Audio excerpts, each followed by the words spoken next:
ধলাই রাজনগর খুলিচড়ায় ফের চুরিকাণ্ড। শোরুম খুঁড়ে দোকানে ঢুকে তাণ্ডব চালালো দুষ্কৃতীর দল। লুটে নিল নগদ 64,000 টাকা। ইসলামউদ্দিনের মুদির দোকানে মঙ্গলবার রাতে এই চাঞ্চল্যকর ঘটনা সংঘটিত হয়েছে। ইসলামউদ্দিন পুলিশে মামলা দায়ের করেছেন। ব্যুরো রিপোর্ট, বরাক বিশ্বন। রাত্রে 11টার সময় ঘরের পিছন দিকে বগদা করিয়া নিছেন। ধরো একটা তো ঠান্ডার মালগুলো মিঠাই সিটাই এই সেই তার কাছে 8 টাকা সাইকেল যায়, আর এক্সট্রা এমনি ধরো বাঙ্গাসির আরও 6-7 হাজার টাকা। ইসলামউদ্দিন কেস করছেন? জয় করছি।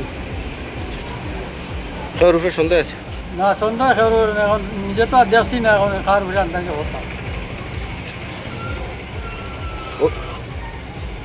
দোকানে আমিও শুনতাম ওটা তুয়াতুরি বেশি, আর তুয়াতুরি ভাই আর খাই করতো খাই আর বুঝতো না, নিজেও খুব করি মানে।